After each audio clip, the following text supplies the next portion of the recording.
singing those songs and then hearing about Jordan not being able to say God in school. Are you ready to be arrested for that?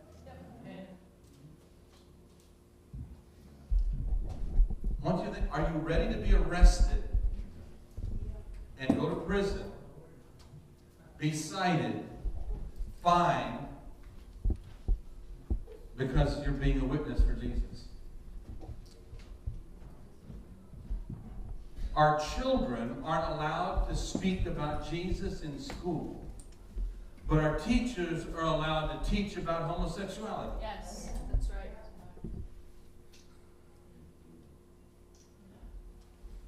I want you to think about that. That ought to get you blood boiling. That ought to get you righteously angry. That ought to get you willing to stand up and say enough is enough. And if you're thinking the Republican Party or the Democratic Party or even the Tea Party is going to put an end to that, you're wrong. Because that's not their job. What do you think about this? That's about your and my calling. It's about what you and I and who you and I are supposed to be. As I was thinking about what God wanted to minister this morning, as I was praying about it, I talked with Willie earlier this week about coming up. How many remember, as we were praying for the children, playing that game growing up, hide and seek? And I had dreams about playing hide and seek all week. In the evening, and I goes playing hide and seek. And I don't remember my dreams very often. I remember visions, but I don't remember my dreams. I know we all dream, but I don't remember them. So I know when I remember them, God's wanting to speak something to me. And so I asked him, Lord, why are you bringing up hide and seek? He says, because I'm tired of my church playing a game. You've been hiding. You've been hiding from who I've called you to be. You've hidden the light that you have. And there's a world out there seeking for answers. And you're ashamed to tell them who you know. And that really whacked me upside the head. And I got to thinking, and he took me to Mark, the 4th chapter.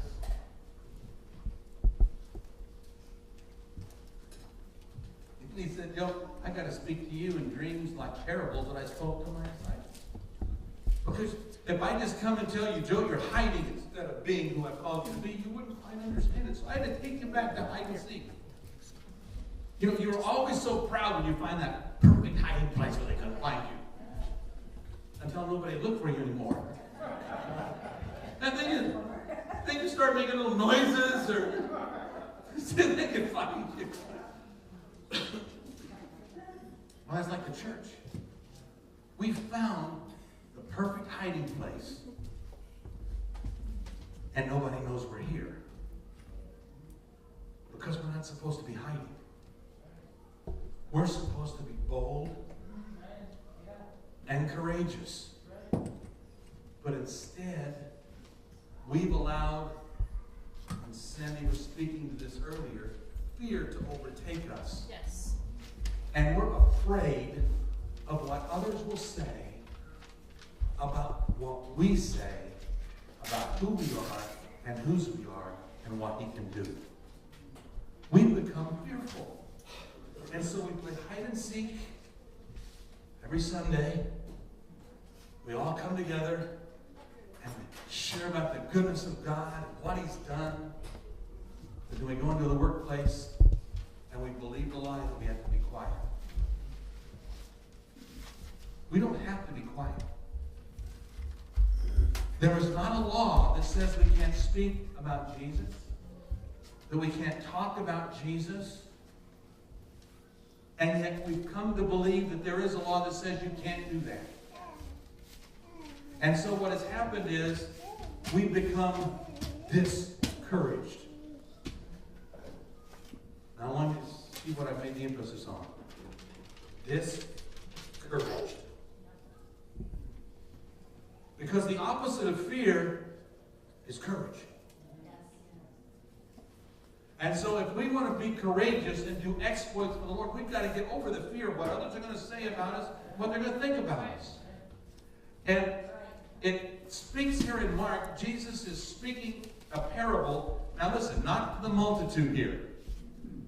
Because it says at the beginning of that chapter, he brought the multitude, but then it says he got along with those who were with his 11 or 12, and he shared this parable. And he told them parables because they couldn't quite fully understand the mysteries of the kingdom of God. Now, you and I, do you realize that we're supposed to know the mysteries of the kingdom of God? You and I, as saints of the Most High God, says, these mysteries now have been made known to you, he tells later on his disciples. You and I should know what the mysteries are. Some of the mysteries, salvation. We sang about it. That's a mystery. How can one be born again? It's a mystery. But it's actual fact. We know the mysteries of healing by the laying on of hands and prayers of the saints, as well as doctors. We know the mystery of deliverance, of the fact that there are evil forces out there that can come and cause people to do things they really don't want to do. And yet you and I have been given the mystery of understanding. We have the ministry of deliverance and can cast those spirits away and out from where they're at. It's a mystery. To the world, it's foolishness. But I'm telling you, it's not foolishness. It is a mystery. And you and I have been given these keys. We talked about earlier even about the keys that we've been given. We've been given the keys to unlock these mysteries that have been hidden. And yet, you and I, and I'm including myself, go around playing hide and seek. When we're around the fellowship of believers, man, we're making the noise and letting them know we're talking. But when we get out there in the world, we're meek and we're quiet and we're scared and we're afraid, or we're buying into the lie that you and I are just supposed to be quiet. So Jesus tells this parable. In Mark chapter 4, verse 21. And he said unto them, is a candle brought to be put under a bushel or under a bed, and not to be set on a candlestick? What was Jesus talking about? He had been going out and showing, now listen to what I'm saying here, society, not the synagogue, but society, what it was like to see the kingdom of God at hand. Meaning the kingdom of God coming close to you.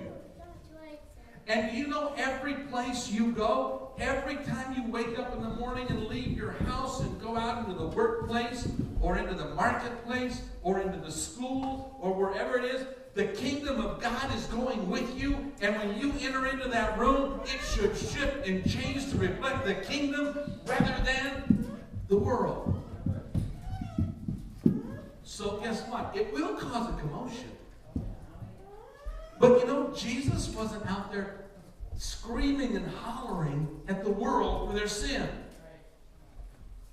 And he knew they were in sin. That was John the Baptist's message, to repent. That means Jesus didn't want you to repent? No.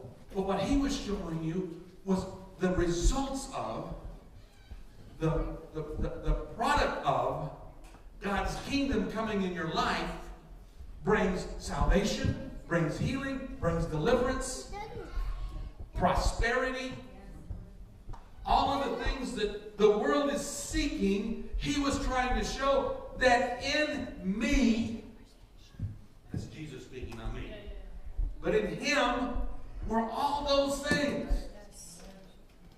Well, who is in you? Jesus. And if he had all things that have been given to him. What do you have?